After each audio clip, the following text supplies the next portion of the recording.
नमस्कार, मी साई सर्जेराव पाटील, मोहनराव पतंगराव पाटील महाविद्यालयाची BA भाग 1ची मराठी विषयाची विद्यार्थिनी. मराठी भाषा संवर्धन पंधरवड्यानिमित्त दररोज एक कथा या सदरात आज जी कथा सादर करीत आहेत, कृष्णकथा व बालारोग्य. मंडळी, सुरुवातीला मी ही कथा सादरीकरणासाठी का निवडली या पाठीमागचा हेतू सांगू इच्छिते. सध्या मी बालवाडी शिक्षिका प्रशिक्षण कोर्स करते आहे. त्यामध्ये बालारोग्य आणि आहार याचे महत्त्व शिकते आहे. त्या दृष्टीने हा डॉक्टर अर्चना जोशी व डॉक्टर हेमंत जोशी यांचा हा लेख मला महत्त्वाचा वाटला, म्हणून तो आपणासमोर सादर करत आहे. माझ्या लेखाचे नाव आहे मुलांना कृष्णकथा सांगा. कृष्णाच्या जन्मापासूनच लोक त्याला मारायला टपले होते. तो सर्वांना पुरून उरला, देव झाला, नराचा नारायण झाला. ही गोष्ट सांगून कृष्णासारखे व्हा असाच आशीर्वाद आपण आपल्या सर्व मुलींना द्यावा. लग्नात मुलीला बाळकृष्णाची मूर्ती देतात. तिचा बाळकृष्ण व्हावा ही इच्छा पूर्ण करूया. हा लाडू गोपाळ आहे. याच्यासारख्या आपल्या मुलींच्या हातात नेहमी लाडू हवा, खिशात खाऊ हवा, घरी कोपऱ्यात खाऊ हवा. तो अंगाने भरेल, सशक्त होईल. सत्यनारायणाच्या पूजेत बाळकृष्णाची मूर्ती ठेवतात. शिऱ्याचा नैवेद्य करतात. देवापुढे नारळ, 5 फळे, पान, सुपारी ठेवतात. आपला बाळकृष्ण आहे. त्याला 12 वेळा शिरा द्या, गोड द्या व तिखट द्या. त्याच्या पुढे 5 फळे ठेवा. त्याला रोज एका नारळाचे खोबरे खायला द्या. देवापुढे प्रसाद ठेवता तसा मुलांपुढे खाऊ ठेवा. घराचा एक कोपरा मुलांना द्या. त्यात त्यांचा खाऊ, चणे, दाणे इत्यादी प्लास्टिकच्या पारदर्शक बरणीत नेहमी ठेवा. 18 वर्ष ठेवा. पाणी ठेवा. त्याला हाताने खाऊन घेऊ द्या. मुलांना 18 वर्षाचे होईपर्यंत एकदाही तहान भूक लागू नये, एकदाही दाना पाणी मागावे लागू नये. ते सशक्त होतील, दीर्घायुष्य होतील. देवापुढे विड्याचे पान ठेवतात. आपण रोज विडा खा, मुलांना पण द्या. त्यातील चुन्याने आपल्या सर्वांची हाडे बळकट होतील, मुलांची हाडे लांब होतील व मुले उंच होतील. बाळकृष्णासह सर्व देव, हनुमान, गणपती, शंकर, राम आदी उघडे आहेत. आपल्याकडे 9 ते 10 महिने गरमी असते.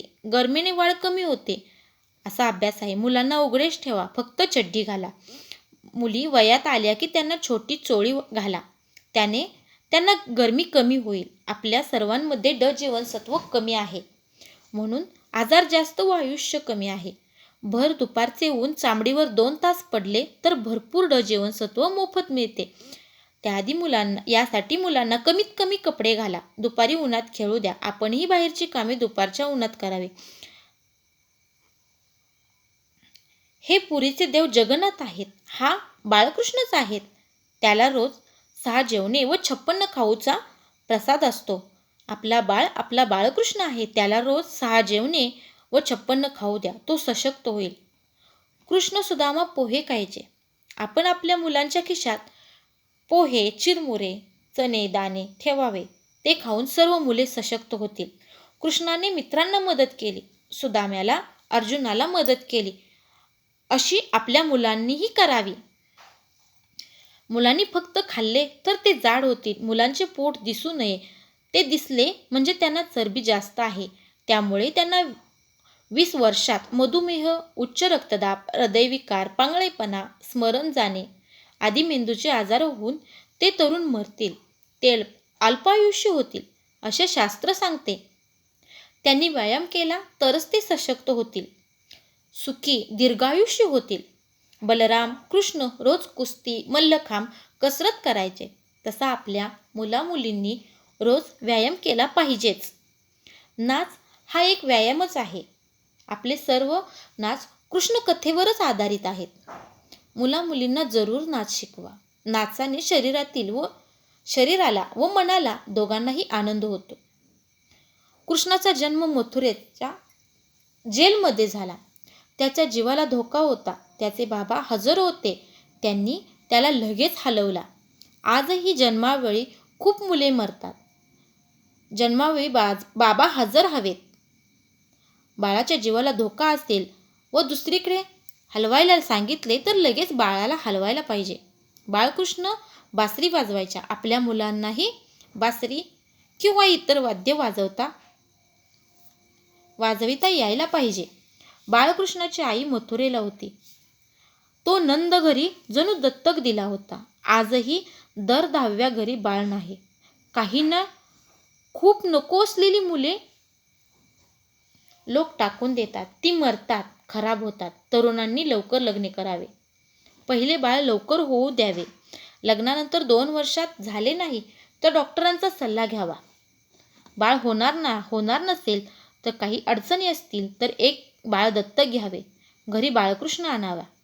नंद घरी 1000 गायी होत्या, पण बाळकृष्ण गायीचे दूध प्यायला नाही, तो यशोदेचे दूध प्यायला. एखाद्या बाळाला दूध कमी पडत असेल तर त्याला 4 पायाच्या गायीऐवजी एखाद्या 2 पायाच्या मावशीचे दूध द्यावे.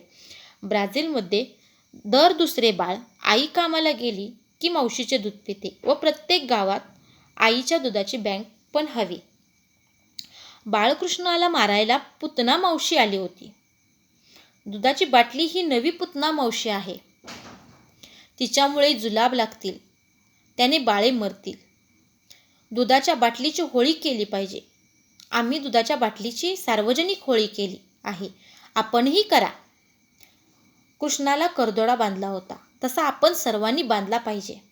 दोरा घट्ट झाला म्हणजे बाळ अंगाने भरला, दोरा ढिला झाला म्हणजे बाळ बारीक झाला. मोठेपणी पोट सुटू नये यासाठी करदोडा घातलाच पाहिजे. नेहमी भुकेच्या अर्धे जेवावे, पोट दिसू नये. पोटभर जेवणाऱ्याचे वजन वाढते, चरबी वाढते. जादा चरबीने अर्धे पोट दिसते. मग मधुमेह, उच्च रक्तदाब होतो. हृदय, मेंदू, मूत्रपिंड खराब होते. अकाली तरुण मरतात. हे टाळावे. करदोडा हे बाळाची व आपली वाढ घट होते आहे हे दाखवणारे सर्वात स्वस्त व सर्व मान्य साधन आहे. करदोडा हे जीव वाचवणारे सर्वोत्तम व सर्वात स्वस्त साधन आहे. करदोडा हे जीव वाचवणारे मंगळसूत्रच आहे. सर्वांनी घालावे. जीवन राखणारी ती जीवन राखी आहे. बाळकृष्णाने 6 महिन्याचे झाल्यावर उष्टावण केले, असे आपणही करावे. याला 6 महिन्यांचा वाढदिवस असेही म्हणतात. या दिवशी सर्वांनी बाळाला शिरा व मऊ अन्न चाटवावे. या दिवशीपासून दर दुधाआधी 2 रोज घरचे सर्व अन्न चाटवावे.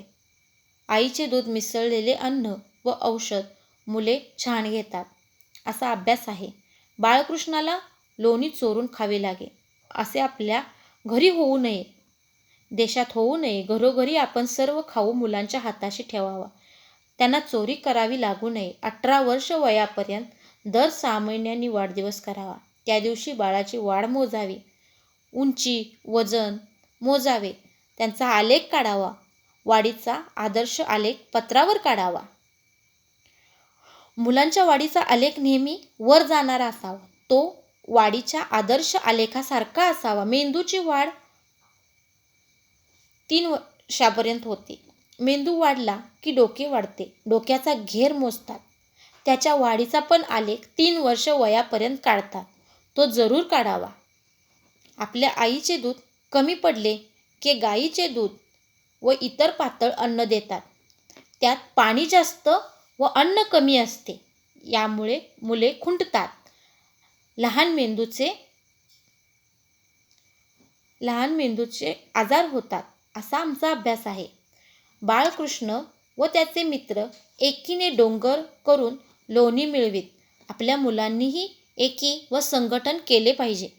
बाळकृष्ण व बलराम संदीपनी ऋषींच्या आश्रमात शिकायला गेले. आपणही मुलांना शिक्षणासाठी दूर जाऊ द्यावे. कृष्णाने द्रौपदीला मदत केली. खूप स्त्रियांना नरकासुराचा वध करून सोडविले. गोवर्धन पर्वत उचलून गावाला वाचवले. आपले मुलेही अशी व्हावीत. त्याने अर्जुनाला गीता सांगून योग्य उपदेश केला. त्याला योगी हो म्हणून सांगितले. फलाची अपेक्षा न करता आपले काम सर्वोत्तम कर असे सांगितले. आपणही आपल्या मुलांना हेच सांगितले पाहिजे. योग शिक, योगी हो असे सांगितले पाहिजे. कृष्ण हो असा आशीर्वाद दिला पाहिजे. धन्यवाद.